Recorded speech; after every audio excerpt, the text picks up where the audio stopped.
जो निकाह की इस्तिताअत रखता है उसे निकाह करना चाहिए। जिसने निकाह किया उसने निस्फ ईमान यानी आधा ईमान बचा लिया। डॉक्टर साहब, इतनी बड़ी इसकी अजमत है।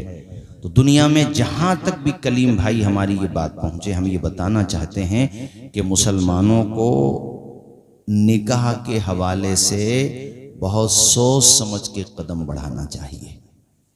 ये नहीं कि जैसे अब अपने क्षेत्र में भी अगरचे 2-4 वाकयात हुए, मगर अफसोस की बात है शुरुआत में ही अगर हम आपने सबने ख्याल नहीं किया तो अंदेशा ये है कि आगे चल के कहीं यहाँ के हालात भी दूसरी जगहों की तरह बदतरीन न हो जाए।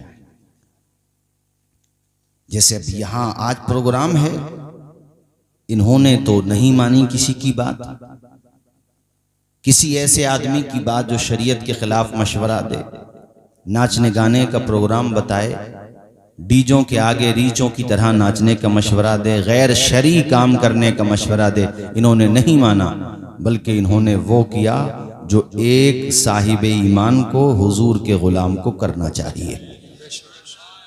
हम दुनियादार की मोहब्बत देखें भी क्यों कि साहब मोहब्बत रखता है, फुला आदमी कह रहा था, फुला दोस्त कह रहा था। मोहब्बत क्या है ये तुमने आज तक जाना ही नहीं है। कमाले मोहब्बत ये है कि 1400 साल पहले आमिना का लाल तहज्जुद की नमाजें पढ़ के तुम्हारे लिए मगफिरत की दुआएं किया करता था। सुभान अल्लाह। मोहब्बत की इंतहा है कि मुलाकात है अल्लाह पाक से, मगर वहां भी जबान पे अगर नाम है और दिल में तसव्वुर है तो अपनी उम्मत का तसव्वुर है। तोहफा दिया गया, ये कम बड़ी बात थी कि अल्लाह ने शबे मेराज अपने महबूब को उम्मत के लिए तोहफा दिया, तो तोहफा कबूल किया, मगर तोहफा लेते वक्त भी ख्याल है तो उम्मत का। चौथे आसमान पे आए, मूसा कलीमुल्लाह से बातचीत हुई, वो तो सिर्फ एक बहाना था, मगर नमाज कम कराते चले जा रहे हैं। ख्याल उम्मत का है कि मशक्कत में न पड़ जाए मेरे उम्मती, कितना ख्याल है। शबे मेराज भी ख्याल है तो उम्मत का 45, 40, 35, 30, यहाँ तक के 25 नमाजें रह गईं, तब भी हुजूर ने कहा या अल्लाह नमाजें ज्यादा हैं, कम कर दे मेरे मालिक। 20 हो गई, 15, 10, 5 रह गई। वो करीम खुदा कितनी मोहब्बत करता अपने महबूब से। फरमाया महबूब जाकर के उम्मत से कह देना कि खुदा ने नमाजें कम की हैं, सवाब कम नहीं किया है। अगर कोई 5 टाइम की नमाज पाबंदी से खुलूस लिल्लाहियत और मेरी रजा के लिए पढ़ेगा तो सवाब उसे 50 वक्त ही का दिया जाएगा। बेशक, सुभान अल्लाह।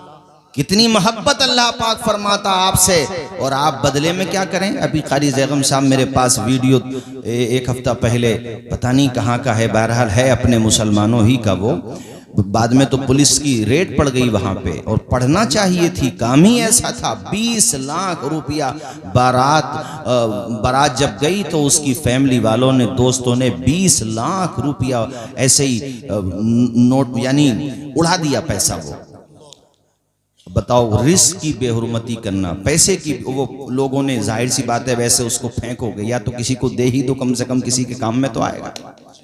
इज्जत के साथ दे दो किसी को।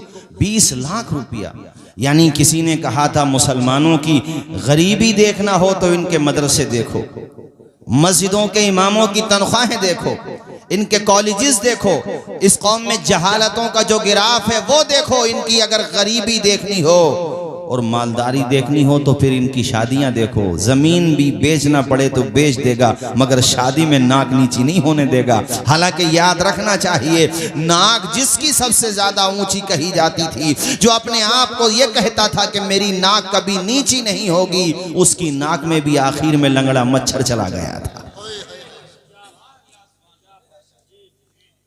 गया था कि नहीं गया था भाई? फाइनली उसकी नाक में भी लंगड़ा मच्छर चला गया था, और वो भी दुनिया से चला गया। तो नाक तो किसी की ऊंची ना हुई, इज्जत भी उसी की रहेगी जो हुजूर के रास्ते पर रहेगा, वरना कुछ नहीं रहेगा मेरे भाइयों। मैं देख रहा हूं आजकल फिर दोबारा से अपने इलाके में भी, अरे ऐसे हालात में, अभी इशारा किया ना कारी साहब ने, कारी जगम साहब ने, ऐसे हालात में भी जबकि हमें और आपको परेशान करने के लिए क्या क्या साजिशें नहीं हो रही हैं, और हम इतने गैर जिम्मेदाराना हरकतें करते हैं। मतलब वो लोग भी सोचते होंगे कि इनके बारे में जल्दबाजी करने की जरूरत क्या, ये तो खुद ही मिटने के काम कर रहे हैं। नहीं सोचते होंगे? ऐसे काम हमारे वहां पर हो रहे हैं मेरे साथियों। काम ये है जो माशाल्लाह आज हो रहा है। बेशक बेशक। मगर यही रहे, कई जगह शिकायत ये भी मिली कि रात में आपका जलसा था, सुबह को किसी और का प्रोग्राम था। नहीं, यहाँ की बात नहीं कर रहा हूं, मैं बता रहा हूं। ऐसा भी हुआ कि रात में उलमा को बुलाकर खुतबा नुकबा और शुअरा को बुला करके जिक्र मुस्तफ़ा हुआ, और जब बारात जाने लगी तो दूसरा कार्यक्रम हुआ। ऐसे लोग हमारी बात माने या ना माने वो नाराज हो जाएं, मगर वो याद रखें कि सुबह मगरूर को वो शाम भी कर देता है, शोहरतें करके ख़त्म गुमनाम भी कर देता है। वक्त से आंख मिलाने की हिमाकत न करो, वक्त इंसान को नीलाम भी कर देता है। सुभान अल्लाह सुभान अल्लाह। नारे तकबीर, नारे रिसालत, उलमाए अहले सुन्नत। सुभान अल्लाह। रात हो या दिन हो, बारात जाए। हाँ, आपके वहां से बारात गई, मुझे बाद में लोगों ने सबूत भी दिए माशाल्लाह। मैं मशवरा दे के गया था कि भाई अमामे बांध के जाना, सर पे हुजूर की सुन्नत सजा के जाना, माशाल्लाह किया आप लोगों ने। शहबाजपुर गई थी बारात, कहाँ गई थी भाई? नाठेर गई थी। आपने माशाल्लाह अमल किया, हमें अच्छा लगा, बहुत अच्छा किया। भाइयों, यहाँ से बारात जाए तब भी और वापस आए तब भी किसी भी मौके पे दामन मुस्तफ़ा का छूटना नहीं चाहिए। इंशाअल्लाह दामन मुस्तफ़ा का छूटना नहीं चाहिए। तर्के दुनिया ज़बां पे हो हमदो सना, फिर इबादत का कैसा मज़ा आएगा। दिल में यादे इलाही की हो जोस्तजो, फिर तिलावत का कैसा मज़ा आएगा। सर पर सजदा गए रूह निकले जाए तो, सर पर सजदा गए रूह निकले जाए तो, खुश नसीबी पे नाज़ार रहूँगा सदा।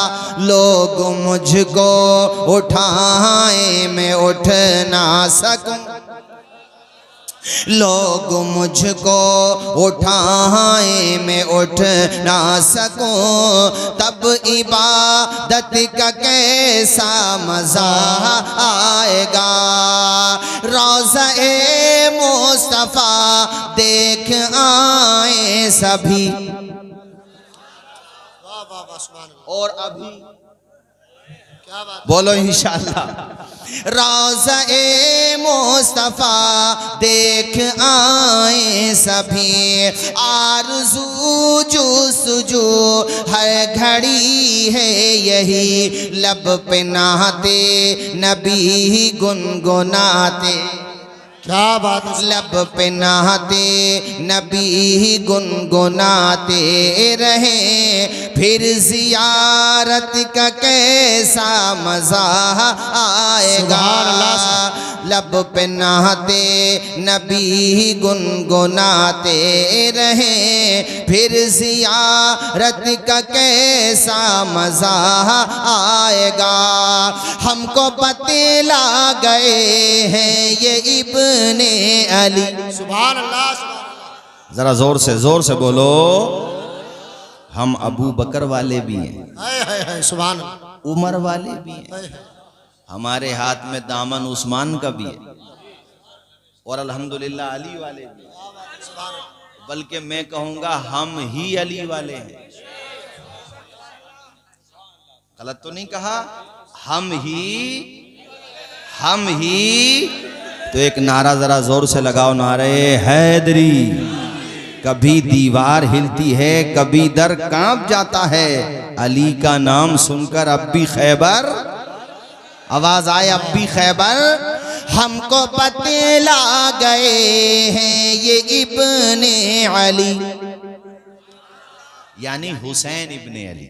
हमको बतला गए हैं ये इब्ने अली, हक पे कायम रहो मौत से ना डरो, हक पे कायम रहो मौत से ना डरो, हक पे कट जाए मैदान में गालिब अगर फिर शहादत का कैसा मजा। दिल में सिद्दीक आँखों में हजरत उमर, लब पे उस्मान हो धड़कनों में अली, हम सफ़र हम नवा हो अगर ये सभी, फिर तो खिदमत का कैसा मजा। सुभान अल्लाह, जरा बुलंद आवाज से तो बोलो सुभान अल्लाह, और बुलंद आवाज से बोलो। सुभान अल्लाह। मेरे कहने का मकसद ये था भाई, और ये है कि हम शादी इस अंदाज में करें कि दूसरे लोग भी सीख लें हमसे, सुभान अल्लाह। दूसरे लोग भी हमसे। और ये क्या नाम था बता रहे थे? जफर। मुझे भी बताया कारी ज़ग़म साहब ने कि वालिदे गिरामी इनके दुनिया में नहीं रहे हैं। अरे दोनों नहीं है, अल्लाह ताला दोनों को जन्नत में आला से आला मकाम अता फरमाए। कि एक किस्मत होती है, कल जब चोटी सेहरा होगा, है ना, सेहरा बनेगा मतलब खालाएं, ताया चचा, दोस्तों अहबाब, फूफियाँ, तमाम रिश्तेदार होंगे, लेकिन जो पैदा होने के बाद इनके माथे पे शादी का सेहरा देखने की तमन्ना करते थे वो माँ बाप नहीं होंगे। और ये बड़ा एक ऐसा मरहला होता है कि इस मौके पर अपनों की बड़ी याद आती है।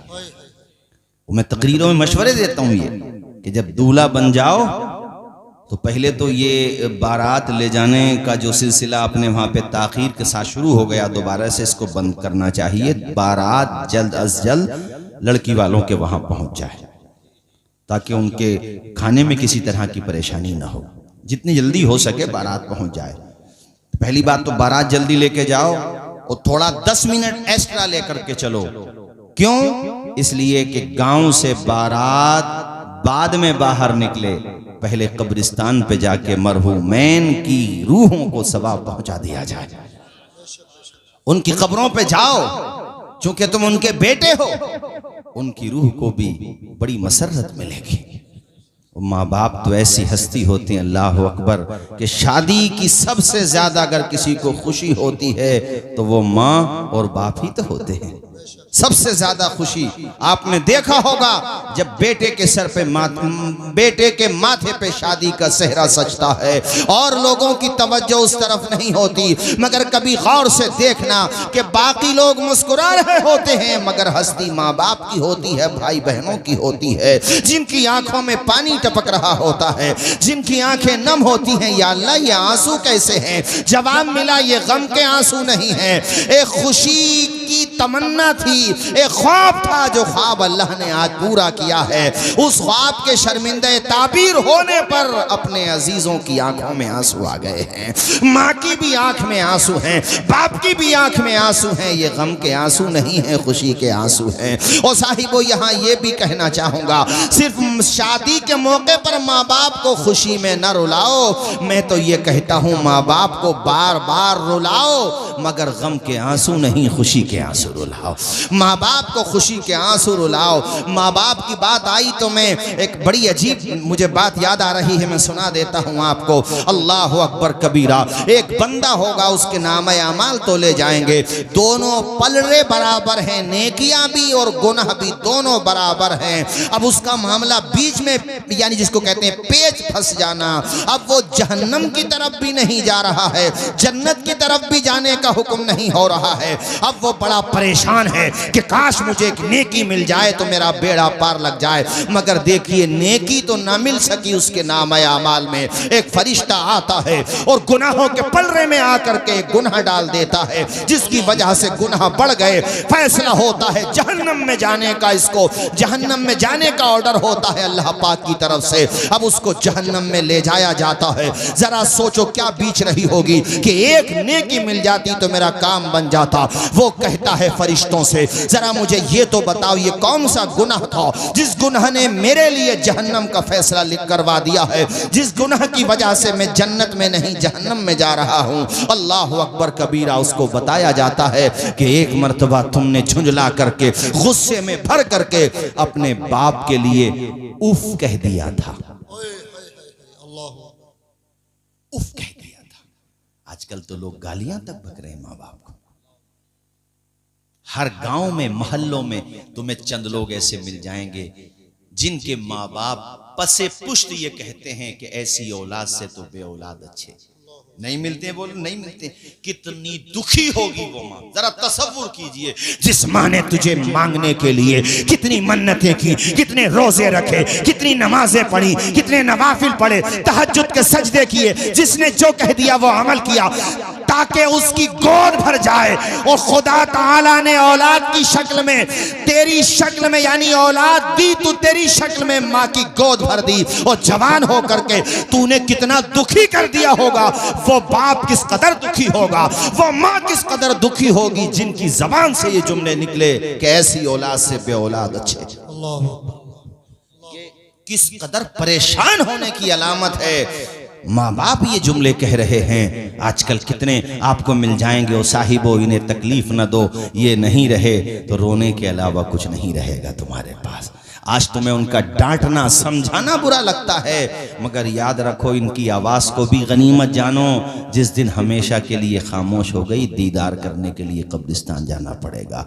कब्र की मिट्टी देख पाओगे, माँ बाप की ज़ियारत नहीं कर सकोगे। माँ बाप इतनी बड़ी दौलत होते हैं, पूछो जफर से आज इन्हें अपने अम्मा अब्बा की कितनी याद आ रही होगी, अपने माँ बाप का कितना ख्याल आ रहा होगा कि आज मेरे माँ बाप जिंदा होते, आज मेरे वालिद जिंदा होते तो यही कुर्सी पे बैठ करके प्रोग्राम सुन रहे होते। माँ होती तो मुझे दुआएं दे रही होती, मेरा सेहरा बंध जाता।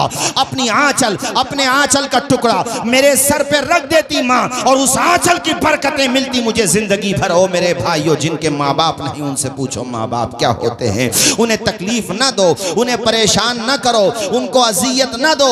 अरे कितने परेशान करने वाले तुम्हें मिलेंगे। उन्होंने 4 भाइयों को, 5 को, 10 को पाला, परेशानियां उठाई मगर पाल के दिखा दिया।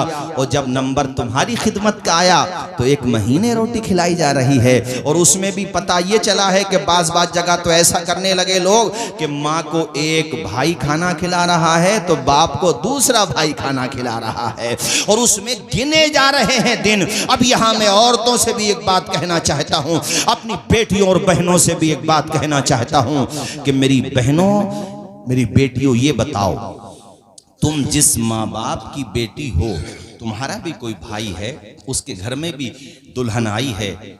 आपको अगर ये पता चले कि हमारे माँ बाप को हमारे भाई की बीवी बेवजह परेशान करती है, उन्हें खाना नहीं देती, तो खुदा की कसम तुम्हारे ऊपर क्या गुजरेगी, गुजरेगी कि नहीं गुजरेगी। इसी तरह से सोचो कि तुम जिसके निकाह में हो उसके भी माँ बाप हैं, उसे दूर न करो अपने माँ बाप से, उनकी भी खिदमत करो। और मैं माँ बाप से कहता हूँ कि तुम अपने बेटे की बीवी को बहू की निगाह से नहीं, बेटी की निगाह से देखो, उसे प्यार की निगाह से देखो। उसके घर पे कोई कमी हो जाए, लेन देन में कोई कमी हो जाए, मेहमान नवाजी में कोई कमी हो जाए, तो उसके लिए ताना जनी का जरिया न बनो, बल्कि उसके लिए ढारस बनो और उसको कहो कि अब तू हमारे लिए बेटी जैसी है। अगर दोनों तरफ से मोहब्बत का ये मामला रहेगा तो इंशाअल्लाह हमारे आपके सबके घर जन्नत का नमूना बन जाएंगे। बेशक बेशक। बोलो नहीं बन जाएंगे, ऊंचा बोलो जरा, बन जाएंगे कि नहीं बन जाएंगे। अल्लाह अकबर। कहते हैं, मैं पूरी बात सुनाऊं, उसको जब जहन्नम की तरफ लेकर के जा रहे थे फरिश्तों से, उसने कहा कि मैं अपने रब की बारगाह में हाजिर होना चाहता हूँ। फरिश्तों ने कहा अब तो तेरे लिए जहन्नम का ऑर्डर हो गया, अब दोबारा क्यों जाना चाहता है खुदा के हुजूर? कहा मैं चाहता हूँ। फरिश्तों ने रब की बारगाह में अर्ज की, रब ने फरमाया ठीक है मैं इसकी बात सुनता हूँ, ये क्या कहना चाहता है?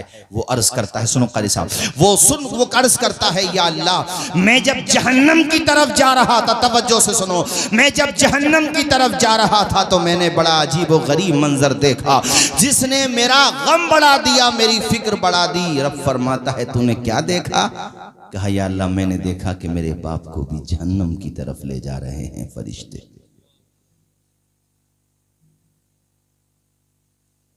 मेरे बाप को भी। अल्लाह पाक फरमाता है फिर तू क्या चाहता है? उसके अमाल बुरे हैं इसलिए वो भी जा रहा है जहन्नम की तरफ। रोते हुए कहता है या अल्लाह तेरी बारगाह में दुआ है, अरीजा है, मेरे अब्बा को माफ कर दे। जरा जोर से बोलो ना यार सुभान अल्लाह। मेरे अब्बा को माफ कर दे, उसकी सजा मुझे दे दे, मेरी सजा डबल कर दे, मगर मेरे अब्बा को जन्नत दे दे। अल्लाह ताला की रहमत मुस्कुराएगी। दुनिया में तो कहना नहीं माना, दुनिया में तो कहना नहीं माना, यहाँ इतनी फिक्र। रोते हुए कहेगा मालिक है तो मेरा बाप, मैंने दुनिया भी कहा ना माना, यहाँ भी अपने अब्बा को जहन्नम में जलते हुए देखूं, ये मुझसे नहीं हो सकेगा। मैं तो जहन्नम में जा ही रहा हूँ, मेरे अब्बा की सजा मुझे मिल जाए, मुझे डबल सजा मिल जाए, मगर मेरे अब्बा जन्नत में चले जाएं, मेरे वालिद जन्नत में जाके ये बात तो याद रखेंगे कि मैं अपने बेटे की वजह से सुकून पा सका। दुनिया में उन्हें गम रहा कि बेटा नाफरमान रहा, मगर जन्नत में जाके तो सुकून मिलेगा। मेरे रब को ये जवाब इतना पसंद, इतना पसंद। मेरा रब फरमाएगा ओ बंदे मैं बड़ा करीम हूँ, करम करने वाला हूँ, मैं बड़ा रहीम हूँ, रहम करने वाला हूँ, मुझसे ज्यादा कोई रहम करने वाला नहीं। तू बेटा हो करके अपने बाप के लिए इतना अच्छा सोच रहा है, मैं तो तेरे बाप का भी रब हूँ, तेरा भी रब हूँ। ऐ मेरे बंदे मैं सबका रब हूँ, मैं इंसानों का भी रब हूँ, जिन्नात का भी रब हूँ, फरिश्तों का भी रब हूँ, कुल कायनात का रब हूँ, मैं तो रब्बुल आलमीन हूँ। ओ मेरे बंदे मुझे तेरा ये जवाब इतना पसंद आया है, अब तू ऐसा कर अपने अब्बा की उंगली थाम ले। अब सिर्फ तेरा बाप जन्नत में नहीं जाएगा बल्कि बाप का बेटा भी जन्नत में जाएगा। वाह वाह, नारे तकबीर। यार या गौस जिंदाबाद, जिंदाबाद, जिंदाबाद।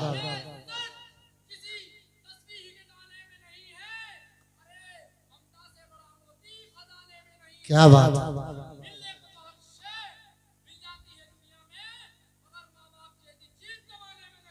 बेशक सुभान अल्लाह। अरे जोर से बोल दो भाई सुभान सुभान। आओ अनीस साबरी जरा इधर आ जाओ भाई, जरा लोग देख लेंगे आपको। आ जाओ आ जाओ आ जाओ अनीस साबरी आ जाओ, अल्लाह खुश रखे भाई माशाअल्लाह। ये अनीस साबरी की फोटो कॉपी है। हाँ देखो माशाअल्लाह, जलसों का बड़ा ज़ौक़ है, जलसों में जाते भी हैं, सुनते भी हैं। और कितना शानदार शेर सुना, शायद सबने नहीं सुना होगा, इसलिए मैं चाहता हूँ जरा माइक में सुनवा दो, तेज़ी से सुना दो, एकदम से जल्दी से। और आप इनको भी तोहफा दे सकते हैं, आपके लिए आए हैं। चलो पढ़ दो, सुना दो, पहले सुना दो फिर वहाँ माशाअल्लाह पढ़ दीजिए, पढ़ दीजिए, अस्सलाम वालेकुम। एकदम से पढ़ दो। ये सच किसी तस्बीह के दाने में नहीं है, अरे ममता से बड़ा मोती खजाने में नहीं है। और मिलने को तो हर शे मिल जाती है दुनिया में, मिलने को हर शे मिल जाती है दुनिया में, मगर माँ बाप जैसी चीज जमाने में नहीं है। माशाअल्लाह, इतना अच्छा इन्होंने पढ़ा कि मुझे फौरन सज्जाद निज़ामी के लिखे हुए, सज्जाद निज़ामी साहब मरहूम के पढ़े हुए वो दो मिसरे याद आ गए, माँ बाप की बात याद आ गई। आज के जलसे का सवाब अल्लाह ताला हमारे जफ़र भाई के माँ बाप को अता फरमाए। ज़ोर से आमीन बोलो भाई, ज़रा ज़ोर से। अल्लाह ताला उनको गरीक़ रहमत फरमाए, जन्नत में बहारें अता फरमाए। मरहूम सज्जाद निज़ामी साहब अब दुनिया में नहीं रहे, वो माँ बाप के बारे में ये दो मिसरे पढ़ते थे। ज़्यादातर मैं माँ बाप के बारे में तकरीर करता हूँ तो मुझे याद आ जाते हैं। अल्लाह ताला उनको भी गरीक़ रहमत फरमाए। वो जीते जी दुनिया में जन्नत का मज़ा ले, वो जीते जी दुनिया में जन्नत का मजा लेंगे, वो जीत जी दुनिया में जन्नत का मजा लेंगे, जन्नत का मजा लेंगे। जो बाप को खुश रखेंगे और माँ की दुआ लेंगे, सुभान अल्लाह, सुभान अल्लाह। बाप को खुश रखें। पूरा मजमा मेरे साथ पढ़े। फुल सिंगे का हमारे माशाल्लाह जो जोड़ है नातखानी करता है माशाल्लाह, वो भी उपस्थित है माशाल्लाह। हैं, सबको अल्लाह पाक शाद व आबाद रखे। आप जिस शक्ल में भी हुजूर की तारीफ कर रहे हैं बहुत अच्छी बात है। पढ़िए सारे लोग मेरे साथ। वो जीते जी दुनिया में जन्नत का मजा लेंगे। आप कहोगे मौलाना तौसीफ रजा साहब, अपने माँ बाप का कहा मानने से, वो बीमार हैं तो अच्छे डॉक्टर को दिखाने से, उनकी तबीयत नासाज है तो उनका सर दबाने से। मैं तो कहता हूँ उनके पास ज़्यादा से ज़्यादा वक्त दो, फिर हमसे पूछो कि वक्त देने से, अपने माँ बाप की खूब खिदमत करने से हमें क्या मिलेगा? तुम्हें भाइयों तुम्हें बताऊँ, तुम्हें जन्नत का पता मिलेगा, दुनिया में सुकून मिलेगा। जो माँ बाप का खिदमतगार रहेगा दोनों जहां में बेड़ा पार रहेगा। क्या बात है, सुभान। दोनों जहां में, जोर से, दोनों जहां में, दोनों जहां में बेड़ा पार रहेगा। ये फसाना नहीं हकीकत है। अपनी माँ से, अपनी माँ से जिसे मोहब्बत है, गौर इस पर तू क्यों नहीं कहता? माँ के कदमों के नीचे, सुभान अल्लाह, माँ के कदमों के नीचे जन्नत है। तो आज मैं यही पैगाम दूंगा कि माँ बाप को रुलाओ, नई बात सुनो, रुलाओ मगर गम में नहीं। क्या बात है, जोर से, गम में नहीं और खुशी में। ऐसे जैसे मैं ये सुना दूं बस 10-15 मिनट में, चूंकि मुझे अपने बाद वाले मेहमानों का भी ख्याल है।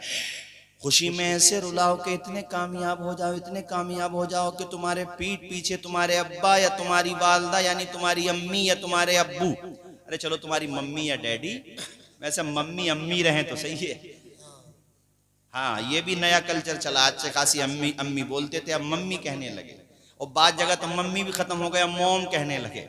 हमने कहा मोम ही रह दियो, मोमबत्ती मत कर दियो। हैं, वो डैडी बोलते, चलो डैडी इंग्लिश में बोल देते हैं, अब वो डैड हो गए। अब बताओ जरा सा तलफ्फुज़ खराब अगर बिगड़ जाए तो डैड की जगह डेथ हो जाए। तो इसलिए भैया अपना जो कल्चर है उसी को बाकी रखो, ठीक है कि नहीं? हाँ, अपना जो मशरिकी कल्चर है उसी को बाकी रखो। माँ बाप के बारे में बताना चाहता हूँ मेरे भाइयों, मैं आपको समझाना चाहता हूँ। अपने माँ बाप की ज्यादा से रुलाओ उन्हें, मगर ऐसे कि पीठ पीछे तुम्हारी तारीफ करें कि बहुत कमेरा है हमारा लड़का। बोलते कि नहीं बोलते? अपनी बहनों की शादी कर दी, भाइयों की शादी कर दी, घर बना दिया, परिवार अच्छा चला रहा, काम से लगा हुआ, ये तारीफ हो, ये ना हो पता चला किसी बुरी आदत का शिकार हो गया। जैसे बाज लड़के हमारे मुसलमानों में भी अल्लाह की पनाह शराब तक की शिकायतें आ रही, नशेड़ी बन गए। हाँ, और ये मोबाइल जब से चला है तो इसने भी साहब बड़ी आफत पूरे समाज के अंदर दाखिल कर दी मोबाइल ने। अब यहां से वापस जाएंगे, आप तो कहीं भी, यहीं की बात नहीं कर रहा हूं, आप कहीं भी जाओ, रात में 3 बजे 4 बजे 5 बजे 2 बजे 1 बजे मुसलमानों की बस्तियों में आप चले जाओ, कब्रिस्तान की बाउंड्री है, आपको कब्रिस्तान की बाउंड्री पे दिन में जाते हुए डर लगेगा, मगर रात में 4 बजे भी 4-5 मजनू तुम्हें जरूर मिलेंगे कब्रिस्तान की बाउंड्री पे। अबे मरने आए हो क्या करने आओ ये बताओ? यहाँ आने की तुम्हें इतनी जल्दी है? अगर आए भी हो तो फातिहा पढ़ो, मगर मोबाइल कान पे लगा हुआ होगा और कान पे लगा, आप नहीं पहचान पाओगे उनको, वो तो कोई तुम्हें बताएगा तो पता चलेगा। कब्रिस्तान की बाउंड्री हो, आपके स्कूल की बाउंड्री हो, हैं, तालाब की बाउंड्री हो, आपको कुछ न कुछ मजनू मिलेंगे जरूर। वो तो फिर किसी ने हमें एक दिन बताई ये बात कि जिधर देखो उधर ही इश्क के बीमार बैठे हैं, हजारों मर चुके हैं, सैकड़ों तैयार बैठे हैं। स्कूल की बाउंड्री हो या फिर अपने संबल की रेल की पटरी हो, ये भी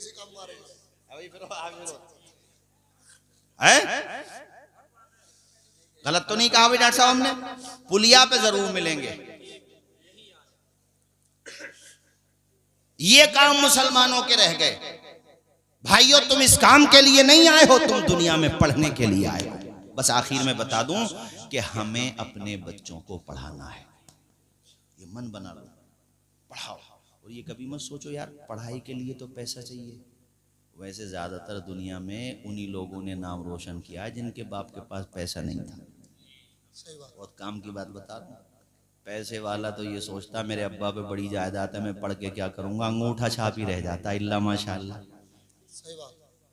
कुछ को छोड़ के ज्यादातर के जहन में तो यही रहता, मैं पढ़ के क्या करूंगा, मेरे अब्बा पे बहुत जायदाद है।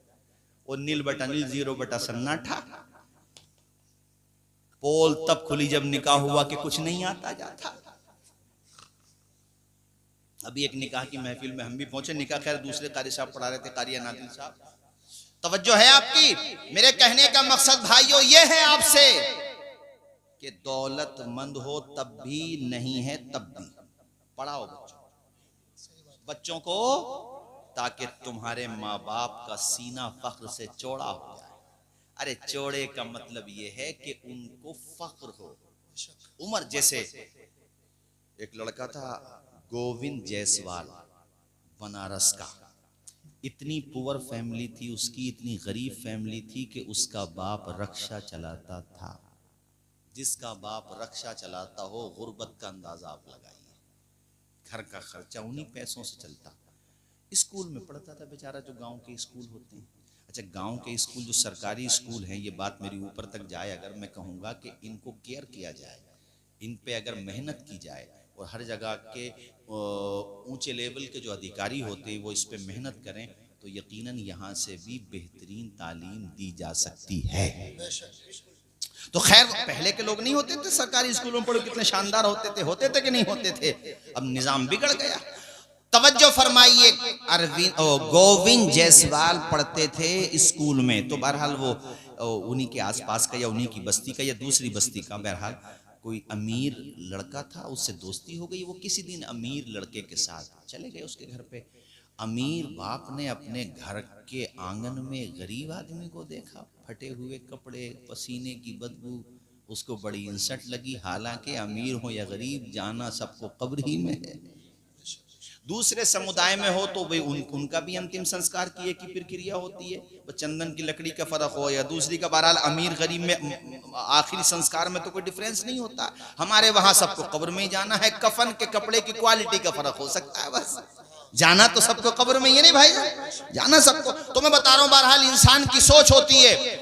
उसने जो है अपने लड़के को डांटा कि तूने इस गरीब से, जिसके बदन से पसीने की बदबू आ रही है, दोस्ती क्यों की?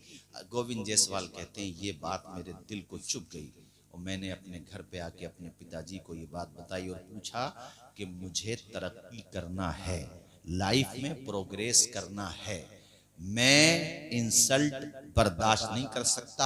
आपको भी रिस्पेक्ट दिलाना है और खुद को भी रिस्पेक्ट दिलाना है। इसके लिए मुझे क्या करना पड़ेगा? पिताजी ने कहा बेटा एजुकेशन हासिल करो। सियासत का रास्ता होता है या दौलत का, वो हमारे पास है ही नहीं ऑलरेडी। भाई दौलत तो है ही नहीं, सियासत भी गरीबों की कहाँ है? जो 2-2 करोड़ के टिकट बिक रहे हो तो गरीब कहां से आ जाएंगे बेचारे? तवज्जो है कि नहीं? तो मेरी बात सुनो मेरे भाइयों। वो कहते हैं कि एजुकेशन मेरे पापा ने बताई, मैं पढ़ता रहा। हम ये समझते थे कि सबसे ऊंची पोस्ट, सबसे ऊंचा मनसब लेखपाल का होता है। मैं उसी लिए पढ़ रहा था और मेहनत करता था, खूब अच्छे नंबरों से पास होता था। मुझे किसी ने बताया जब पढ़ना ही है, संघर्ष करना ही है, आगे बढ़ना ही है, तो फिर तुम्हें मैं बताऊं कि या तो पीएम बनो या सीएम बनो, वो तुम बन नहीं सकते। आखिरी ऑप्शन है कि डीएम बनो, वो एजुकेशन के जरिए बन सकते हो। मेहनत करोगे तो बन सकते हो। गोविंद जायसवाल कहते हैं मैंने मेहनत की और इतनी मेहनत की कि मैं खूब पढ़ता था, रात दिन मेहनत करता था। बाप मेरा रक्षा चलाता था। मैं जब दिल्ली गया, वहां पे ट्यूशन पढ़ा करके उन पैसों से मैं अपने खाने का, चाय का इंतजाम करता। चाय के बारे में बताते हैं कि मैं आधा कप चाय पीता था, इतने पैसे नहीं थे कि मैं 1 कप चाय पी लेता। खाना भी मैं औरों के मुकाबले में बहुत लोकल दर्जे का खाना खाता था, अपने दोस्तों की तरह मर्डर गश्ती नहीं करता था, 17-17 घंटे 18-18 घंटे पढ़ता था। गोविंद जायसवाल अपनी हिस्ट्री बयान करते हुए कहते हैं, इससे ज्यादा अगर मैं मेहनत करता तो मर जाता। उधर घर पे हमारे पापा के पाँव में सेफ्टी हो गया, यानी वो रक्षा भी नहीं चला पा रहे थे, ऑपरेशन भी होना था, ऑपरेशन करने के लिए अच्छे डॉक्टर की जरूरत थी, मगर गुर्बत की वजह से जिस तरह से भी जहां हुआ ऑपरेशन किया गया। कहते हैं ये जिंदगी आपको संघर्ष करना सिखाती है, मगर साहिबो फुलसिंगा के मेरे दीनी भाइयों, जब निकाह मंजिल पे हो तो आपको मंजिल नजर आती है, रास्ते की रुकावटें नजर नहीं आती हैं। और कामयाबी वही हासिल करता है जिसकी रगों में खून से ज्यादा मकसद को पाने का जुनून दौड़ रहा हो। कामयाबी वही हासिल करता है जिसकी निगाह के सामने उसका गोल हो, जिसकी निगाह के सामने उसका मकसद हो। जब इंसान की निगाह के सामने मकसद हो तो याद रखिएगा इस बात को कि आंखों में रहा दिल में उतर कर नहीं देखा, कश्ती के मुसाफिर ने समंदर नहीं देखा, जिस दिन से चला हूं मेरी मंजिल पे नजर है, आंखों ने कभी मील का पत्थर नहीं देखा। नारे तकबीर, नारे रिसालत, उलमाए अहले सुन्नत। कारी ज़ैगम साहब इंसान मेहनत तो करे। ए फुलसिंगा के लोगों, हिम्मत करो, हौसला करो। हम ना पढ़ सके मगर बच्चों को पढ़ाएंगे, बेहतरीन लॉयर बनाएंगे। उलमा पैदा करने के लिए, हुफ्फाज पैदा करने के लिए तुम बस्ती वालों ने रईसुल उलूम को कायम किया हुआ है ही। बच्चे हमारे यहाँ उलमा बनते रहेंगे और बुनियादी तालीम तो हम सबको दिलाएंगे ताकि हमारे बच्चों को पता चले मोहम्मद अरबी के गुलाम हैं सल्लल्लाहु अलैहि वसल्लम। बाकी ना पाकी जान जाएं, हलालो हराम जान जाएं, उसके बाद फिर हम बेहतरीन स्कूलों में भेजेंगे। हमें नौकरी करना पड़े करेंगे, लेकिन एजुकेशन का खर्चा उठाएंगे, हम बच्चों को पढ़ाएंगे, आधी रोटी खाएंगे मगर बच्चों को पढ़ाएंगे। जोर से बोलो, बच्चों को पढ़ाएंगे। इंसान मेहनत करे क्या नहीं कर सकता है मेरे साथियों। गोविंद जायसवाल कहता है मैंने मेहनत की, यहाँ तक के यूपीएससी एग्जाम जो नंबर 1 एग्जाम होता अपने मुल्क का और बहुत भारी एग्जाम होता है, वो कहते हैं मैं पहले से उसकी तैयारी करता था। मैंने सारे पेपर्स निकाल लिए, अब नंबर आता है, बहुत तेजी से सुना रहा हूँ, नंबर आता है इंटरव्यू का। इंटरव्यू देने के लिए बड़े बड़े टॉप के प्रोफेसर्स बैठे हुए होते, उनके सामने मैं अपने फटे पुराने कपड़ों में जाता तो मुझे अच्छा नहीं लगा। मैंने अपनी बहन को फोन किया, उसके पास 2000 रुपए रखे थे, जमा पूंजी बेचारी की 2000 रुपए थी, उनकी शादी हो चुकी थी, प्रेग्नेंट थी वो। कहते अल्ट्रासाउंड वगैरह के लिए, कहते मेरी बहन ने बगैर अल्ट्रासाउंड के, यानी हमारी बहन के घर पे बगैर अल्ट्रासाउंड के डिलीवरी हुई और उसने वो सारे पैसे मुझे बगैर बताए 2000 रुपए भेज दिए। उससे मैंने सलीके कपड़े पहन के मैं आखिरी सीढ़ी थी, ये सीढ़ी पे मैं चढ़ जाता तो मुझे कामयाबी मिलने वाली थी। मैं पहुंचा, मैंने जाकर के इंटरव्यू में डरा नहीं, मैंने ये नहीं सोचा कि ये बड़े बड़े प्रोफेसर्स हैं, बल्कि मैंने ये सोचा मैं जो जानता हूं बगैर हिचकिचाहट के, बगैर किसी हेजिटेशन के अपनी बात रखूंगा। मैंने इंटरव्यू दिया, सक्सेस हो गया। जब मैं बाहर निकलने लगा तो मुझसे उन लोगों ने पूछा आपकी उम्र अभी सिर्फ 22 साल है, अगर फ्लॉप भी हो गए तो जिंदगी में दोबारा मौका मिलेगा। मैंने बहुत कॉन्फिडेंस के साथ कहा कि सर मैंने फ्लॉप होने के बारे में सोचा ही नहीं है। कहा तुमने क्यों नहीं सोचा? कहा मेहनत ही इतनी की है कि मुझे यकीन है कामयाब हो जाऊंगा, मुझे अपने ऊपर बिलीव है कि मैं कामयाब हो जाऊंगा। मैंने संघर्ष इतना किया है, आंखों में अरमान लिया, मंजिल को अपना मान लिया, फिर मुश्किल के आसान किया, जब ठान लिया तो ठान लिया। मैं बाहर तो उन्होंने ये जवाब सुन के बहुत खुशी का मुजाहिरा किया। जब रिजल्ट आया तो मुझे, अरे किसी को 200, 300, 400 जो आखिर के नंबर रैंकिंग होती है ना, वो भी मिल जाए तो खुशी में पागल हो जाता है वो। कहते हैं मुझे ऐसी रैंकिंग मिली कि उस रैंकिंग पे मेरा डीएम बनना कंफर्म था। मुझे 42वें नंबर की रैंकिंग मिली, 42वें नंबर की। जब मैंने रिजल्ट देखा, खुद कहते हैं कि कितनी खुशी थी मुझे, मैं अपनी खुशी को शब्दों में बयान नहीं कर सकता। सबसे पहली, अब मैं वो बात बता रहा हूँ कि बाप को रुलाओ तो गम में नहीं, खुशी में रुलाओ। ये सुना रहा था इसलिए बात मुझे याद आ गई। कहते हैं मैंने सबसे पहली जो कॉल की तो अपने पिताजी को कॉल की। कहते मेरे पिताजी का कोई रिप्लाई नहीं आया, कोई जवाब नहीं आया। फिर मैंने गहराई से कान को थोड़ा और मुतवज्जे किया तो सिर्फ मुझे रोने की आवाज आ रही थी। पिताजी खुशी की वजह से इतना रोए कि वो जवाब ही नहीं दे पाए और उन्होंने सिर्फ इतना कहा कि बेटे तूने करके दिखा दिया। आज तेरे बाप की उम्र बढ़ गई है। अरे उम्र बढ़ती नहीं है, मेरे कहने का मकसद ये है कि एतमाद बढ़ गया, जिंदगी जीने का एक मकसद मिल गया।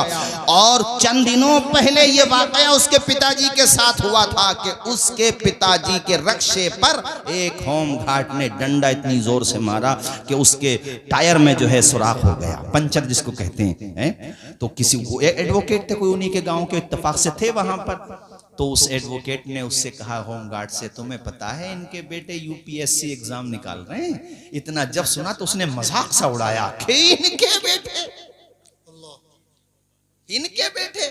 वो कहते हैं जब एग्जाम निकल गया, पूरे बनारस में खबर पहुंची, बड़े बड़े नेता गण, बड़े बड़े महोदय और बड़े बड़े ओहदे, लाइन लग गई इंटरव्यू लेने वालों की। तो होमगार्ड साहब भी आए, वो भी पहुंच गए और जाकर के उन्होंने अपनी गलती मानी। कहते मेरे पिताजी ने माफ कर दिया, मगर जब वो वापस आने लगे तो हमारे पिताजी ने कहा, साहब किसी की गरीबी देख के, किसी का रंग देख के, किसी की बिरादरी देख के, किसी की मकान की कच्ची छत देख के उसके फ्यूचर का फैसला मत करना, उसकी तकदीर का फैसला नहीं करना। याद रखना वक्त बदलता है, अगरचे वक्त बदलने में कुछ वक्त लगता है। जब इंसान संघर्ष करता है, जब इंसान मेहनत करता है, जब इंसान कोशिश करता है तो यकीनन उसे उसका फल मिलता है। संघर्ष की राह जो चलता है, हालात वही बदलता है। जिसने रातों से जंग जीती है, सूरज बनकर जरूर चमकता है। हाँ बुला लो। तुम्हें सुनाने का मकसद सिर्फ ये था कि ये ना सोचना कि हम एक विलेज में रहने वाले हैं, हम क्या कर सकेंगे। अरे तुम तो बहुत कुछ कर दोगे। दिमाग का इस्तेमाल तो कराना सिखाओ अपने बच्चों को। हमारा और आपका दिमाग पैराशूट की तरह है। एक मुफक्किर ने कहा था, इंसानों तुम्हारा दिमाग पैराशूट की तरह। पैराशूट हवाई जहाज में अगर इमरजेंसी कोई सिचुएशन आती है, जैसे वो क्रैश होने वाला है या कहीं पानी में लैंडिंग होने वाली है इमरजेंसी उसकी, तो पैराशूट के जरिए से पैसेंजर्स को छोड़ा जाता है। पैराशूट को खोलते हैं तो फिर वो गुब्बारा सा हो जाता है, तो आदमी आसानी से जमीन पे आ जाता है। पैराशूट की तरह है इंसान का दिमाग। अगर नहीं खोलोगे तो जिंदगी की खलाओं में सफर नहीं कर सकोगे। और अगर इस्तेमाल करोगे अपने जहन को, मैं कहता हूं चलो बिजनेस ही में इस्तेमाल करो, तालीम में इस्तेमाल करो, बेहुदा बातों में इस्तेमाल ना करो। खाली दिमाग शैतान का घर होता है। तालीम में, नॉलेज में, माँ बाप की खिदमत में, अच्छे कामों में, रिलीफ के कामों में मेहनत करो, कामयाबी हासिल करो।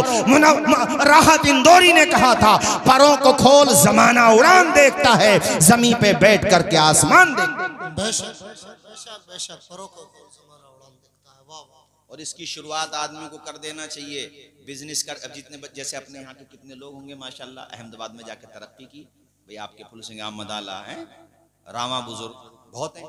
तो जाहिर सी बात है एक दिन में तो उनको पकी पकाई ना मिली। पकी पकाई तो किसानों को भी नहीं मिलती।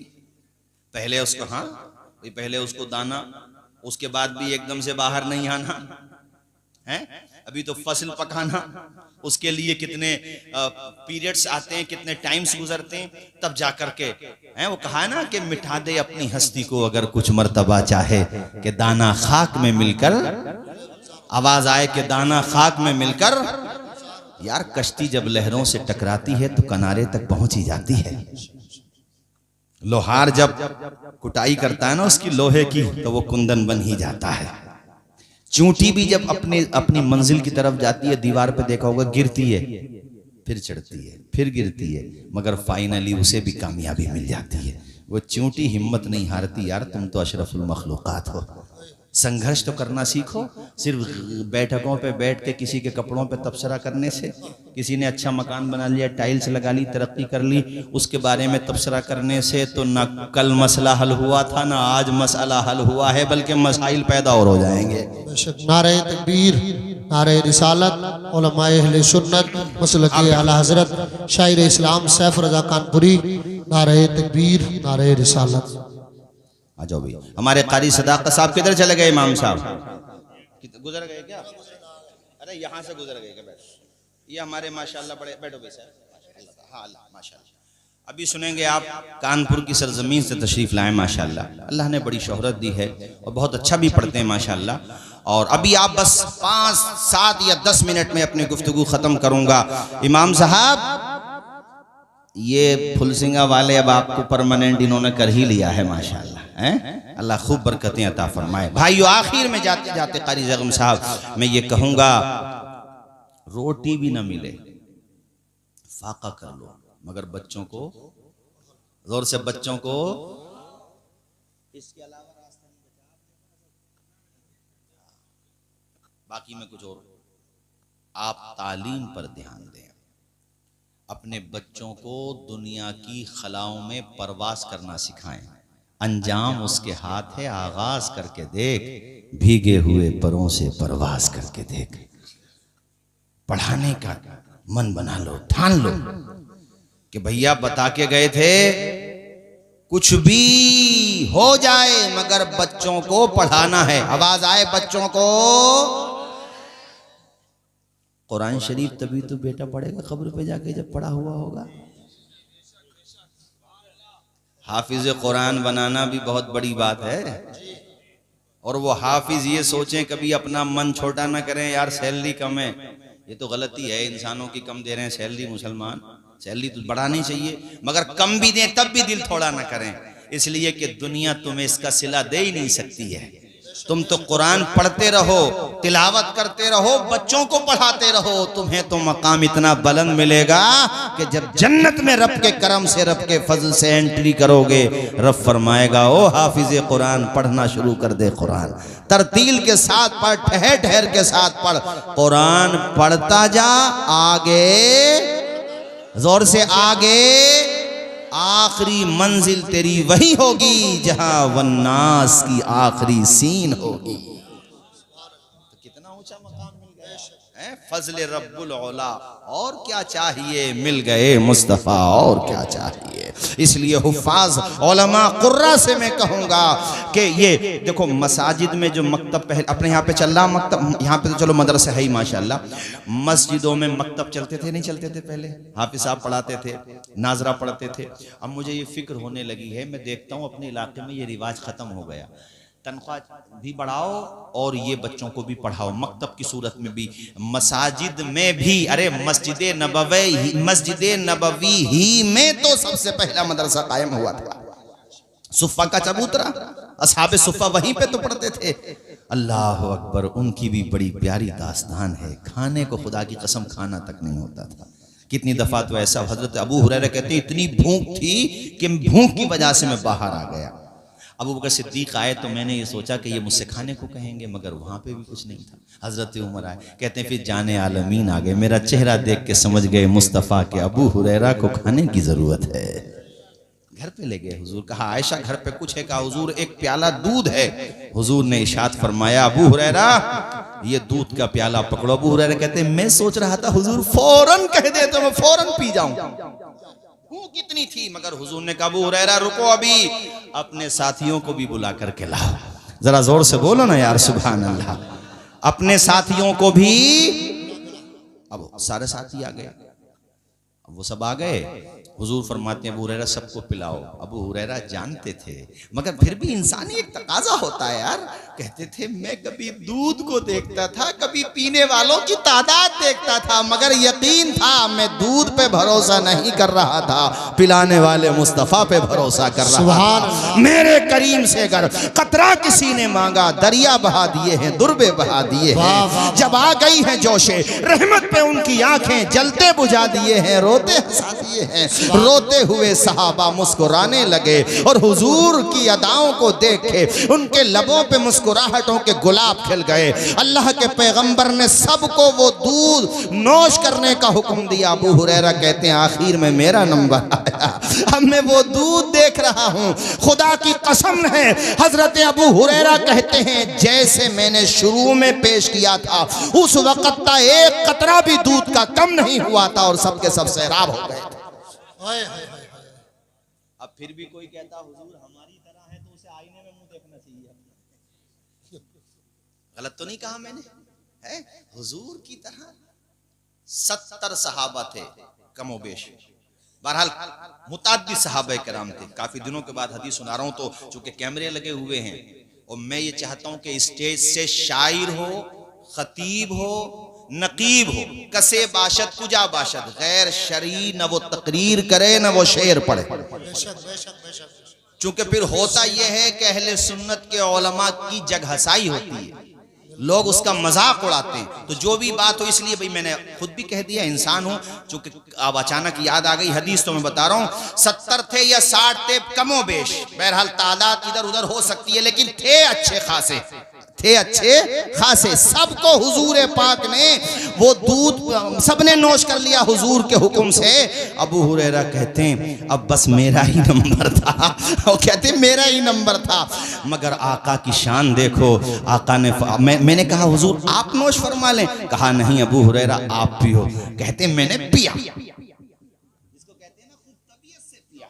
हुजूर ने फरमाया और पियो, क्या बात, और पिया। आप फरमाते फुल हो गया मामला, नहीं समझे, यानी गुंजाइश न रही। हुजूर ने कहा हो गया, अबू हुरैरा कहा या रसूल अल्लाह, अल्लाह अकबर या रसूल अल्लाह, अब गुंजाइश न रही। आमिना के लाल ने सबको सैराब कर दिया।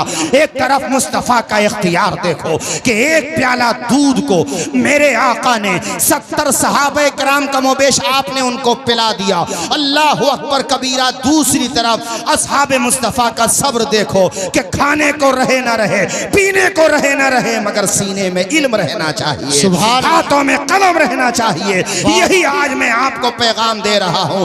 पहनने को जूता रहे ना रहे, पहनने को आपके पांव में पहनने को जूता रहे ना रहे, बदन पे पहनने को बेहतरीन कोट पैंट अच्छे कपड़े रहे ना रहे, सर छुपाने को छत रहे ना रहे, मगर सीने में इल्म रहे, हाथों में कलम रहे। वमा अलैना इल्लल बलाग। अस्सलामु अलैकुम व रहमतुल्लाहि व बरकातुहू।